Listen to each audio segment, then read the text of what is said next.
नमस्कार मित्रांनो, या कंपन्यांनी जो माजखोरपणा केलाय हे तुमच्या पण लक्षात आलंय का? जरा मला सांगा. स्ट्राईक झाल्याच्या नंतर पासून पूर्ण रेटच डाऊन झालेत यार. रेट म्हणजे पूर्ण एकदम रिक्षापेक्षा कमी रेटने माझी अर्टिगा गाडी चालायला लागली. तुमचा एक्सपिरियन्स काय मित्रांनो, जरा मला सांगा. कमेंट बॉक्समध्ये सांगा. जर खरंच हे सगळ्यांसोबत होतंय तर हे अतिशय दुर्मिळ आणि अतिशय एकदम विचार करायची परिस्थिती आलेली आहे. तर प्लीज सरकार, तुमच्यापर्यंत आमचा आवाज जर पोहोचत असेल, आम्ही एवढा आरडू बोलतोय, प्लीज जरा आमच्यावर लक्ष द्या. आमचे ड्रायव्हर फाशा घेऊ मरायला लागलेत तरी तुम्हाला समजत नाहीये. या कंपन्या माजखोर म्हणजेच त्यांच्या मनाने असलेला कारभार यांनी चालवलेला आहे. यांच्या मनाने जे म्हणत येते ते रेट द्यायला लागले ते आमच्या गाड्यांना. जरा प्लीज आमच्यावर लक्ष येऊ द्या. असं नका होऊ देऊ की आम्ही काही वाईट पाऊल उचलू. कारण की ऑलरेडी एक ड्रायव्हरांनी आयुष्य संपून टाकलेलं. वसई विरारचा एक ड्रायव्हर होता आमचा, सनोज सक्सेना म्हणून. त्यांनी त्याचं आयुष्य संपून टाकलंय. जर चांगले भाडे आणि चांगली अर्निंग असती तर कशाला त्या माणसाने फाशीविशी घेतली असती. तीच वेळ आमच्यावर नका येऊ देऊ. प्लीज जरा आमच्यावर लक्ष घाला.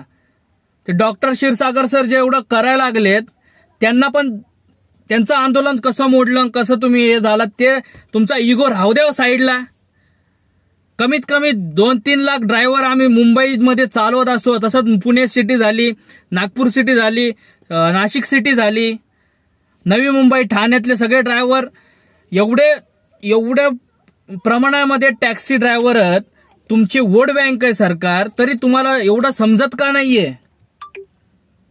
प्लीज आम्हाला आमच्यावर जरा लक्ष घाला. ह्या कंपन्यांनी मनमानी कारभार चालू केलाय आणि खूप एकदम खालच्या लेवलचे दर आम्हाला भेटतायत. आम्हाला काहीच परवडत नाही. आमची सीएनजी आम्ही भरू शकत नाही, आम्ही घरी राशन भरू शकत नाही, आम्ही गाडीचा हप्ता भरू शकत नाहीयेत. तर काय असं ना हो की काय मेडिकल इमर्जन्सी यावा आणि घरामध्ये काय इमर्जन्सी आल्यावर आमच्याकडे पैसेच नसणारच. तुम्हाला काय वाटत नाहीये का आम्ही चांगल्या आयुष्य गुजारावात का काय करावात? सरकार प्लीज आमच्यावर ध्यान द्या. ज्यांचे सरकार आहे त्यांनी प्लीज आमच्यावर ध्यान द्या.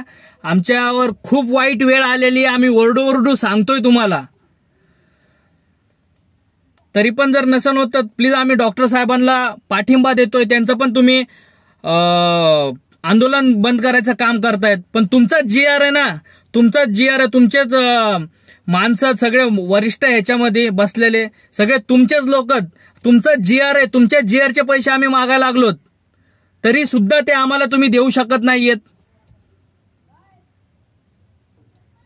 असं जर चालत असेल ना, पहिल्याच जे बिझनेस होता तसा बिझनेस द्यायला सांगा. आम्हाला लालच दाखवली होती इन्सेंटिव्ह नावाची, त्याच्यामुळे आम्ही ह्या क्षेत्रामध्ये झक मारलेली आहे.